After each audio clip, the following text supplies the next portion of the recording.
Hello everyone, welcome back. This is Avorion episode 61. I'm Enigmius, and today we're continuing with the Chariot build.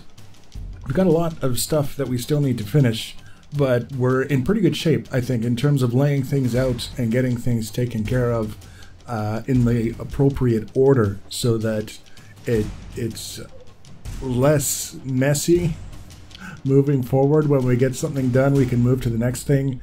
And it works. We don't have to fight what we had just finished just to get the next step taken care of.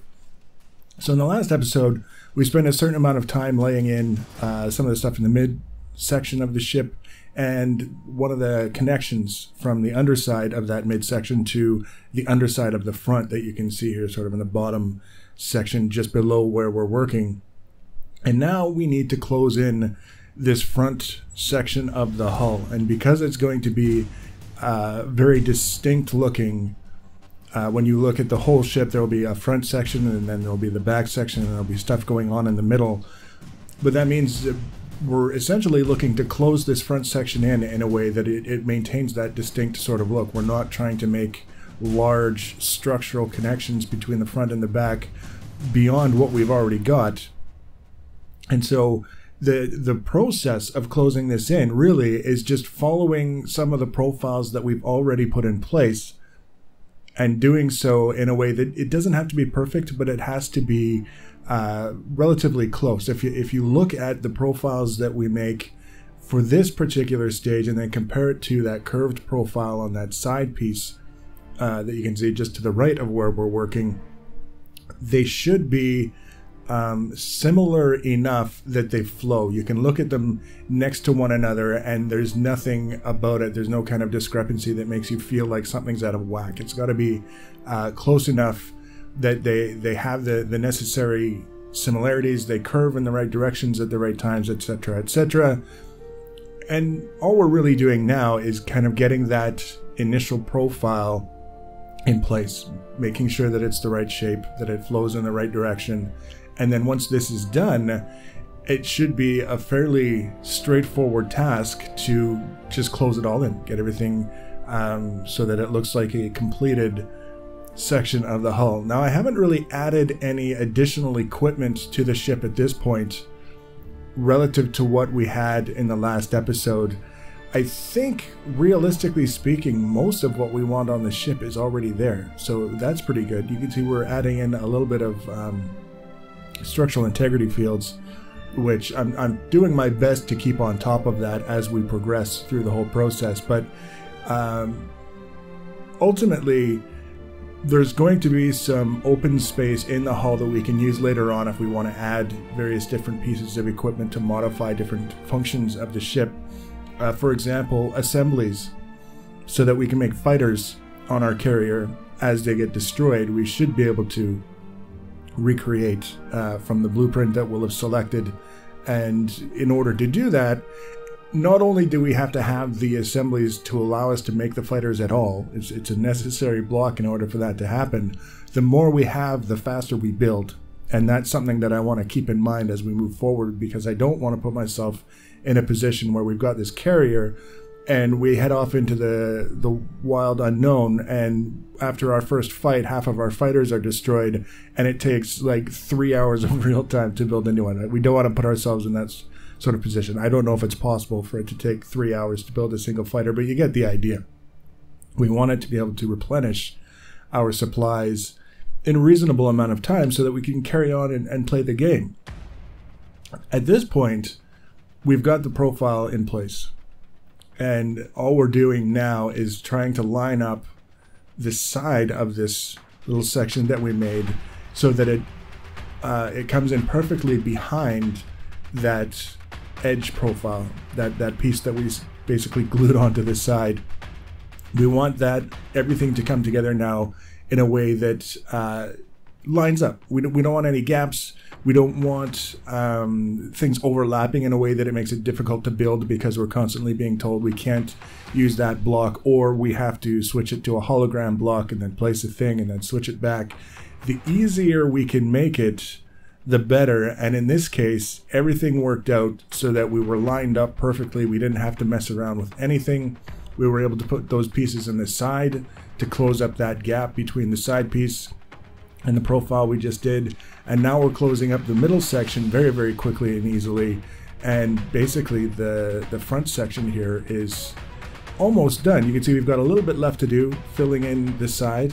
And then we have to make the transition from this profile that we just did to that top structural piece that goes from the front to the back. So it's actually going together a lot faster than I sort of expected that it would. We were able to make the transition in this specific section here in such a way that we closed up a lot of these little gaps that we had quickly and easily by putting something over top that made sense to have it there. Sometimes there's an opportunity to close up a section of a hull, or whatever you're working on, finish off a profile by slapping something over top and maybe beveling the edges or something like that so it doesn't look so raw.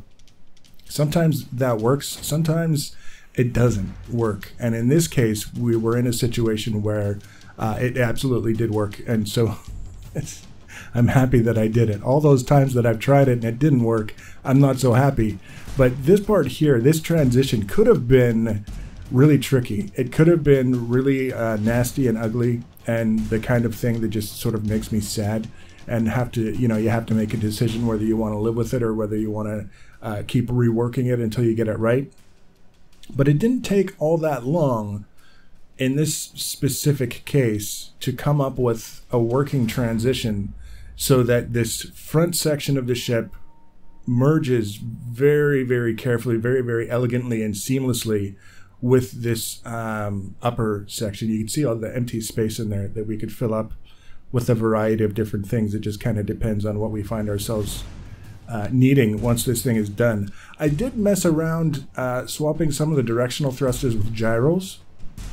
And the reason why I did it is because as you probably, if you've played the game, you're in build mode, and then when you switch out of build mode, if you've got the ability on that ship to move at all, you've got engines or thrusters or anything that will allow you to move, you usually end up reorienting the ship in some way before you just kind of stop and figure things out. And that's what was happening when we had some of the equipment on the ship, and we would leave the build mode, and we'd see the plumes coming out of the directional thrusters, and it just, some of the locations for those plumes just was very aggressive and not really in line with what I had in mind for this ship. So by replacing some of the directional thrusters with gyros, we were able to get rid of some of those plumes, which I appreciated. It's difficult sometimes to compare the two systems, the directional thrusters versus the gyros, in terms of their ability to maneuver the ship. Currently, I did a little bit of testing with the gyros and the remaining directional thrusters that were still on the ship. Still no meaningful forward propulsion yet, but we had just enough so that I could maneuver the ship around and kind of get a feel for how things were set up. And it was actually, for a carrier, not bad at all. It was possible to do 180 degrees and then roll to reorient the ship so that it was lined up properly with the artificial horizon, so to speak. And it was not bad. It was definitely something that I could live with. So now we've got all this extra space inside that we can use for gyros and directional thrusters to account for all the extra mass that we're going to be adding between now and the time that the ship is done. So you see that front section. It's still open on the sides a little bit because we haven't closed in that outer profile, the one that we spent all that time on getting the curves right and stuff like that. Once we close that in, then it'll look properly closed off. So the front is basically, structurally, it's about 95% done, which is excellent. We just have to close in those remaining little bits. The back section is going to take a little bit longer because it's larger, and that's, I mean, it makes sense that it would take longer if it's larger. And one of the things that I did this time around that I don't do enough, and I should, is I started working on this back section, and I wanted to kind of curve down a little bit and then slope down on a more acute sort of setup, not curving but sort of like a straight line for a short distance, and then cut back and go continue going down, but moving towards the front of the ship. So we'll basically have sort of like a dogleg kind of shape on the back, and it too will be very similar to that side profile that we cut and paste from the front of the ship and attached to the back here. Again, not necessarily following it exactly, but close enough that when you look at it, it doesn't stand out as seeming out of place. It doesn't look like something was wrong. So one of the things that I did specifically here, and you'll see me actually do the layout for it, is I made sure that I lined up the basically, if you think of what we're building in terms of rows, we're just basically working one row after another, and things get really, really weird when you start making the rows.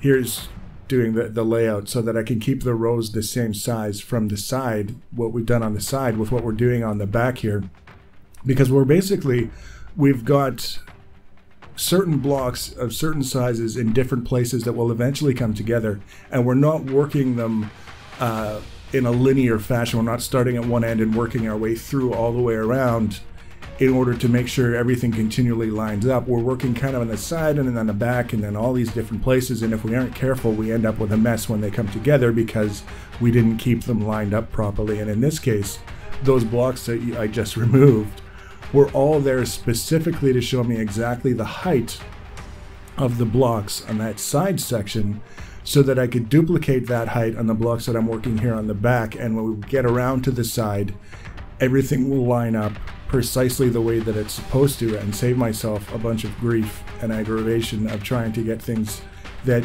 don't naturally line up to work together anyways, because of the amount of time that we put into getting things done. So this worked out really, really well. You can see it's coming together very, very quickly. And there's nothing particularly complicated about it. We're just working the curves that we started. We had the profile and we just kind of continued working with them. Made sure that we kept things lined up and then let the chips fall where they may. And in this case, it was one of those times where it worked out. We didn't have any kind of twisting of the curve. Sometimes we get that where just because of the way everything lines up and the triangles in some places and the different sizes and shapes, the curve starts going a little bit wonky in some places. But this time, everything worked out. I couldn't have been happier with the way things lined up. And the shape is very much in line with what I had in mind. It's not exactly what I had in mind, but it's close enough that I'm happy to continue working with it. And now here becomes the great long profile. We've got to have this fairly narrow column of blocks, and there's another one on the other side, because we've got mirror mode active. And this is going to be the layout for the side profile for this entire large rear section of the ship. And we're going to have part of this section has got to merge with the side pieces that we glued on. Part of it has got to work in towards the middle, where we're going to have some engines. And ultimately, everything still has to come together on the front, even though you can't really see it, so that the finished version of the ship looks deliberate no matter what angle you're looking at it from, where you're looking into. So it takes, this part here is actually really not especially difficult. I'm doing my best to keep all of the blocks the same thickness from top to bottom. They can vary in their length from front to back, and that's how we get the different angles that we're working with. But in terms of trying to keep everything so that it lines up properly later, just like I was talking about in the other section, keeping them the same thickness is going to be a key to having that work out. And you see, most of the layout here is just placing blocks so that they create a certain angle, and then every once in a while stepping back, zooming out, taking a look at how it's lining up with the other profile. And if we have to make adjustments, we can make adjustments. It's not time consuming, it's not difficult. It's just the time consuming part is the number of blocks that we have to place. The decision-making process of making sure that we're in the right, working in the right direction, following the right profile, is not time-consuming at all. It's very simple and straightforward. So next episode, we're going to pick up where we left off with the placement of this profile. We're going to start filling in this back section. Maybe, depending on how far we get, we'll get some engines in, but we'll definitely be progressing. I'm really happy with how quickly the ship is coming along as well. I don't have the total, I can't see in the window that I'm looking at now what the total blocks is, but it's under 5,000, I would hazard a guess, by a pretty fair margin. If it is over 5,000 by some stretch of the imagination, it's not by much. So compared to the 100,000 plus blocks on the station, this thing is tiny. So if you want to be notified about the next episode, this and other series, the easiest way to do that is to subscribe to my channel and or follow me on social media. Links for social media are always in the information section below the video. Feel free to leave your comments and feedback. Thanks for watching, guys, and take care.